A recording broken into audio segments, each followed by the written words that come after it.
नमस्कार मित्रों, आदर्श शिक्षण संस्थान जोधपुर के आदर्श विद्या मंदिर मथानी में आपका हार्दिक स्वागत एवं अभिनंदन। हमने पिछले भाग के अंदर प्रश्नावली 2.4 के प्रश्न संख्या 1 और 2 किया था। आज हम करते हैं प्रश्न संख्या 3, ज्ञात कीजिए। इसमें क्या है, भिन्न के अंदर पूर्ण संख्या का भाग देना है। तो सबसे पहले इसके अंदर 7/3 के अंदर किसका भाग देना है, 2 के अंदर। प्रोसेस वही है जैसे हम पिछले प्रश्न में किया था, उसी तरह हमको इसमें करना है। 7/3 वैसे के वैसे लिखना। जैसे ही भाग को गुणा के अंदर चेंज करेंगे तो ये 2 का 1/2 हो जाएगा। देखो 2 के नीचे कुछ नहीं है, मतलब 1 है, तो 2/1 का 1/2 हो जाएगा। अब क्या करेंगे, इसके अंदर गुणा कर लो। अंश का गुणा हो गया 7 × 1 और हर का हो गया 3 × 2, तो 7/6 हो गया। अब इसको वापस किस में चेंज कर देंगे, मिश्रित भिन्न के अंदर। मिश्रित भिन्न में चेंज कब कर सकते हैं, जब अंश बड़ा हो हर छोटा हो। अब 6 का पहाड़ा 7 में कितनी बार जाता है, 1 बार। 6 एकम 6 और पीछे शेष पर कितना बच गया, 1, और बट्टे में कितना हो गया, 6। तो 1 साई 1/6 आपका इसका हल हो गया। अब इसी प्रकार दूसरा प्रश्न देखते हैं। 4/9 भाग को गुणे में चेंज करेंगे तो क्या हो जाएगा, 5/1 का 1/5 हो जाएगा। अब इसके अंदर गुणा करेंगे 4 × 1 और हर में 9 × 5। 4 को 1 से गुणा किया 4 और इसको गुणा किया 45, तो 4/45। इसको हम मिश्रित भिन्न में चेंज नहीं कर सकते। क्यों नहीं कर सकते, क्योंकि इसके अंदर हर बड़ा है अंश से। अब इसके अंदर इसका हल यही होगा। अब क्या करेंगे, तीसरे के अंदर 6/13 भाग को गुणा में चेंज करेंगे तो 1/7 हो जाएगा। 7/1 है तो 1/7 हो जाएगा। और इसके अंदर अपन गुणा करेंगे अंश का 1 × 6 और हर का करेंगे 13 × 7, तो इसका क्या हो जाएगा, 6/13 इसी प्रकार ये आपका हल हो जाएगा। अब इसी प्रकार चौथा प्रश्न देखो। इसके अंदर पहले मिश्रित भिन्न में है, उसको पहले किस में चेंज करेंगे, अपन को सरल भिन्न में चेंज करेंगे। तो इसको 3 को 4 से गुणा किया, 12 में 1 जोड़ा, 13/3 और भाग 3, यही है। अब इस गुणे को भाग को गुणा के रूप में चेंज करेंगे तो क्या हो जाएगा, 1/3 हो जाएगा। अब गुणा कर लो, 13 को 1 से गुणा करेंगे और 3 को 3 से गुणा करेंगे, 13 एकम 13 और 3 तिया 9। अब इसके अंदर वापस हम मिश्रित भिन्न में चेंज करेंगे तो 9 का पहाड़ा 13 के अंदर 1 बार जाएगा, पीछे से 4 बच गए और 9 का भाग दिया था, 1 साई 4/9।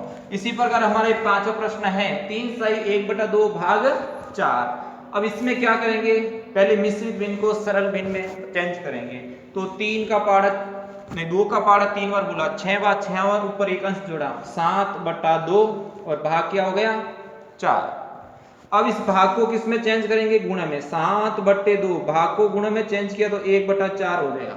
यह 4/1 है तो 1/4 हो गया। अब इसको हल करेंगे, 7 × 1 अंश का गुणा किया और 2 × 4 हर का गुणा किया, तो 7 एकम 7 और 4 दूनी 8, तो आपका हो गया 7/8 इसका हल। अब इसका अंतिम है छठा, इस मिश्रित भिन्न को सरल भिन्न में चेंज करेंगे। 7 को 4 से गुणा किया, 28 और 3 कितने हो गए, 31/7, भाग कितना है, 7। 31/7 गुणा करेंगे तो 7 का क्या हो जाएगा, 1/7।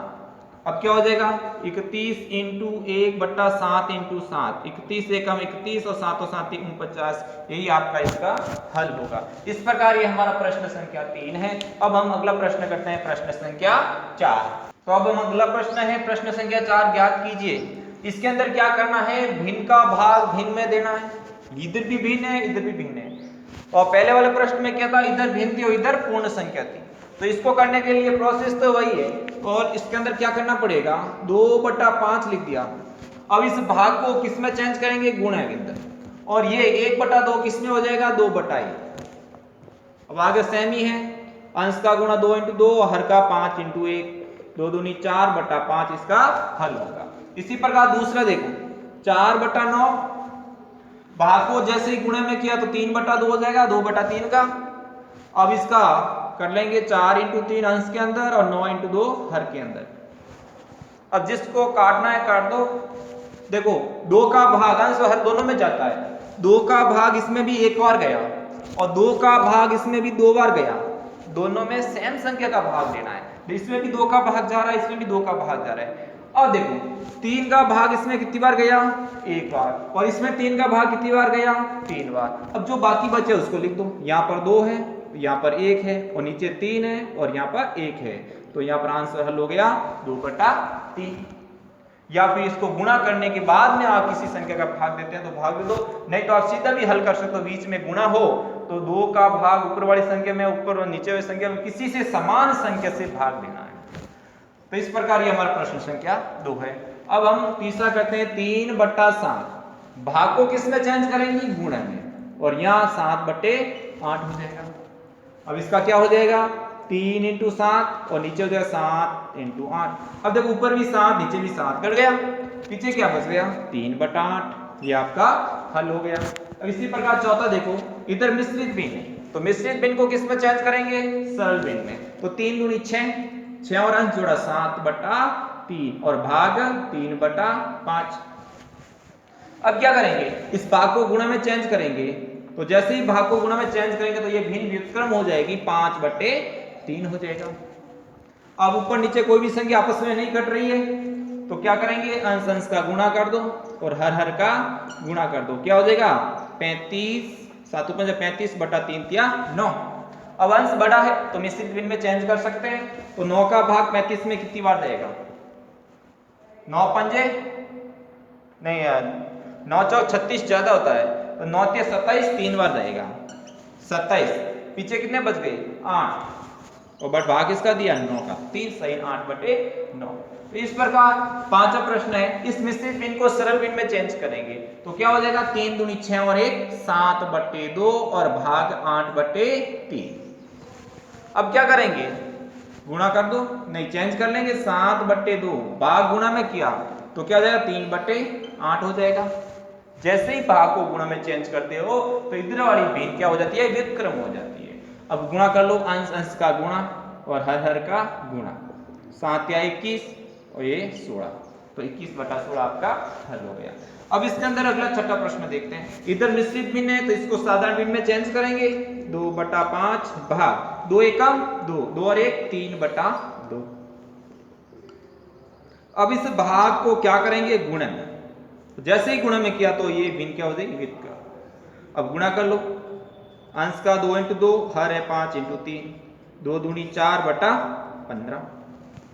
इसी प्रकार पांचवा प्रश्न देखिए, इधर भी मिश्रित भिन्न उधर भी मिश्रित भिन्न, दोनों तरफ मिश्रित भिन्न है, तो दोनों को क्या करेंगे, सरल भिन्न में चेंज करेंगे। 5 × 3 = 15, 15 × 1 = 16, बटा में कितना है 5, भाग इधर भी मिश्रित भिन्न को सरल भिन्न में चेंज करेंगे, 3 एकम 3, 3 और 2 5/3।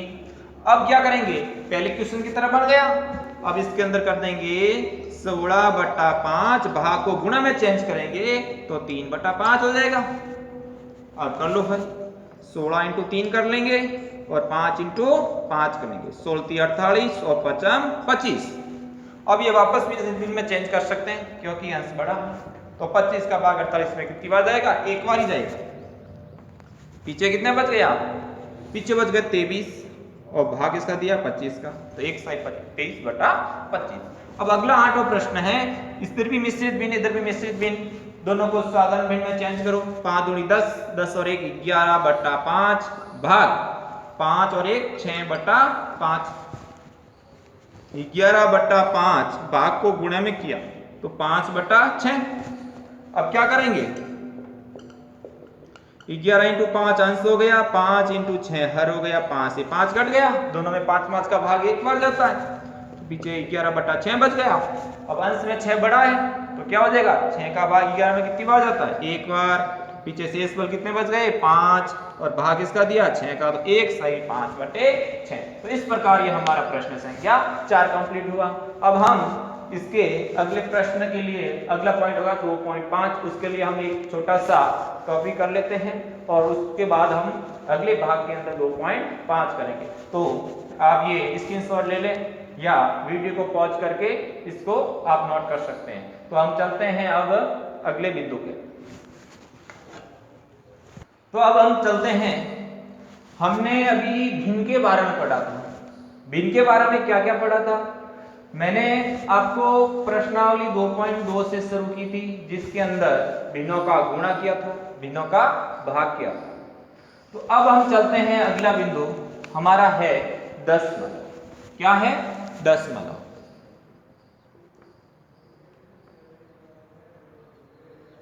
अब दशमलव संख्या को हम पढ़ेंगे। सबसे पहले दशमलव संख्या का विस्तारित रूप हम पढ़ेंगे। हमने पिछले छोटी क्लासों के अंदर पढ़ा था किसी भी संख्या का विस्तारित रूप कैसे लिखते हैं। जैसे कोई साधारण सी संख्या ले लेते हैं, ये ले लीजिए। अब इसका आप विस्तारित रूप लिखना आता है आपको? कैसे लिखते हैं? सबसे इकाई संख्या लिखते हैं, उसको 1 से गुणा करते हैं। इकाई संख्या को किससे गुणा करते हैं? 1 से। प्लस में दाई संख्या को 10 से, फिर सैकड़ा को 100 से, फिर इसको 1000 से। इस प्रकार जैसे जैसे हम आगे बढ़ेंगे तो एक शून्य और लगा के उससे गुणा करते हैं। तो इसका विस्तारित रूप क्या हो जाएगा? इकाई संख्या को 1 से गुणा किया, फिर दाई संख्या को 10 से गुणा किया, सैकड़ा को 100 से गुणा किया, फिर 1000 को 1000 से गुणा किया। समझ में आ गया? तो इसका विस्तारित रूप क्या हो गया? 2000 प्लस लगाना था बीच में यहाँ, ठीक है, प्लस 500 प्लस 60 प्लस 60, ऐसे ही करते थे। और आप यही करते थे कि जो अंक लेते हैं, 2 के बाद में 3 अंक है तो 3 शून्य लगाए, फिर 5 के बाद में 2 अंक है तो 2 शून्य लगाए, 6 के बाद 1 अंक है तो 1 शून्य लगाया, और 7 के बाद कुछ नहीं है तो 7 को अकेला लगा। इसी प्रकार आप विस्तारित रूप पढ़ा था। अब ऐसे ही हम विस्तारित रूप दशमलव संख्याओं के अंदर भी पढ़ाएंगे। जैसे हमने कोई भी संख्या लिख ली दशमलव की, यह संख्या लिख ली। अब इसका आपको विस्तारित रूप लिखना है, तो कैसे लिखेंगे हम? सेम ही है, जो दशमलव से पहले पहले है उसको तो हम विस्तारित रूप इसी की तरह लिखेंगे, क्योंकि कोई भी संख्या होती है उसका दशमलव कहां पर होता है? सबसे अंत में होता है। कोई भी संख्या में यदि कोई दशमलव नहीं है तो उसका दशमलव सबसे अंत वाले अंक के बाद में होता है, सबसे अंतिम होता है। तो हम इस संख्या को यदि ना लें तो यह संख्या 256 है, और 256 का दशमलव का 256 का विस्तारित रूप कैसे लिखते हैं? 2 लिखा, उसके बाद में कितने अंक है? 2, तो 2 शून्य लगाते हैं, फिर 5 के बाद में 1 शून्य तो 1 शून्य लगाएंगे, और उसके बाद में 6 लगाएंगे। यहां तक तो सेम ही करना है। उसके बाद में क्या करना है? प्लस लगाना। दशमलव के बाद वाली संख्या का विस्तारित रूप कैसे लिखना है? तो देखो, सबसे पहले ये 3 है, जस्ट दशमलव के बाद वाली संख्या कितनी है? 3 है, तो यहां लिखना 3। अब क्या करेंगे? दशमलव के कितने अंक बाद 3 है? 1 अंक बाद। तो 1 अंक मतलब दशमलव के जस्ट बाद पहली संख्या ही है, उसी का ही तो अपन विस्तारित रूप ले रहे हैं। तो पहली संख्या के लिए नीचे बट्टे में 10 लेना है। इसके लिए क्या करना है? बट्टे में 10 से भाग देना। इसके दूसरी संख्या के लिए बट्टे में 100 से भाग देना। तीसरी संख्या के लिए बट्टे में 1000 से भाग देना। इस तरफ आते हैं तो संख्याओं का गुणा करते हैं, और दशमलव के उधर जाते हैं तो 10 का भाग देते रहते हैं। अब क्या करेंगे? पहली संख्या के लिए 10 का भाग दिया। अब जैसे ही दूसरी संख्या लेंगे तो दूसरी संख्या 2 नंबर पे, देखो पहली और दूसरी नंबर पे है, तो दूसरे नंबर के लिए 100 का भाग देंगे।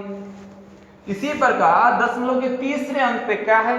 6 है, तो अपन क्या करेंगे? 6 के अंदर तीसरा अंक है तो 3 0 का भाग देंगे। इसी प्रकार आगे दशमलव संख्या बढ़ती जाएगी तो 1 शून्य हर के अंदर भी बढ़ता जाएगा। तो इस प्रकार दशमलव संख्याओं का विस्तारित रूप करते हैं। तो एक प्रश्न और देख लेते हैं अपन।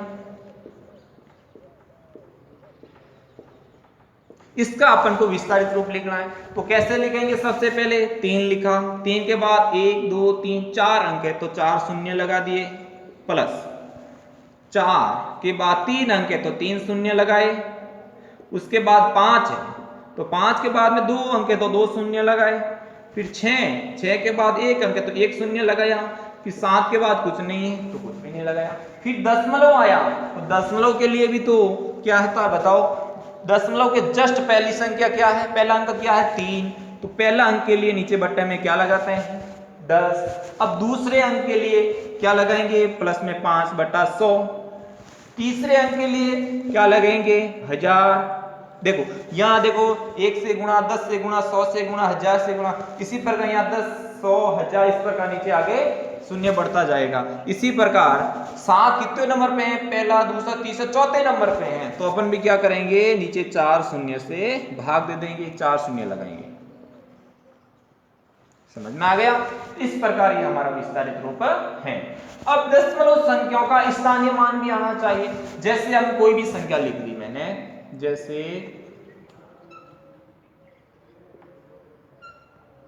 ये इसने आपको बोल दिया 6 का स्थानीय मान बताओ। 6 का स्थानीय मान क्या होगा?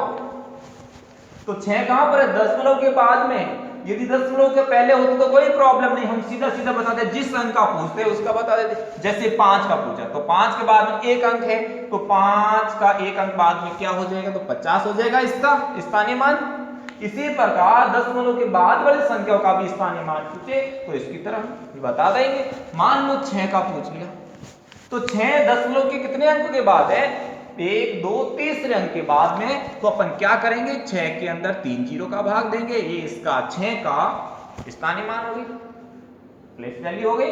इसी प्रकार हम आपको पूछ लिया 7 का, तो 7 का स्थानीय मान क्या हो जाएगा, तो 7 कितने नंबर पे, दूसरे नंबर पे, दशमलव के 2 अंक बाद में है, तो अपन क्या करेंगे इसमें 2 शून्य 100 का भाग दे देंगे। इस प्रकार हमारे स्थानीय मान और विस्तारित रूप है दशमलव संख्याओं का। अब इसके अंदर अपन आगे पढ़ेंगे, जिस प्रकार सामान्य संख्या होती है कि इस संख्या को क्या कहते हैं इकाई, इसको क्या कहते हैं दहाई, इसको क्या कहते हैं सैकड़ा, इसको क्या कहते हैं हजार, इसको क्या कहते हैं 10,000, लाख, 10 लाख, इस तरह अपन संख्या चलती रहती है। इसी प्रकार दशमलव के दाईं ओर में जो संख्या है उसको क्या कहेंगे, तो इसको क्या कहेंगे बताओ, इसको कहेंगे दशांश। क्या कहेंगे दशांश। इसको कहेंगे शतांश। दशांश का मतलब 10वां भाग, शतांश का मतलब 100वां भाग। इसी प्रकार इसको कहेंगे सहस्त्रांश, 100 हजारवां भाग। क्या कहेंगे सहस्त्रांश मतलब हजारों भाग। अपन को 1000 तक याद रखना, ठीक है ना। दशांश का मतलब 10वां भाग और शतांश का मतलब 100वां भाग और सहस्त्रांश का मतलब हजारों भाग। इस तरह हमारे ये स्थानीय मान, प्लेस वैल्यू आपको पता होनी चाहिए। तो हम अगली क्लास में करेंगे इसकी प्रश्नावली 5.2 में। तब तक आपको क्या करना है, इसके उदाहरण जितने भी है किताब के अंदर वो आपको मिलाने हैं। आज के लिए धन्यवाद।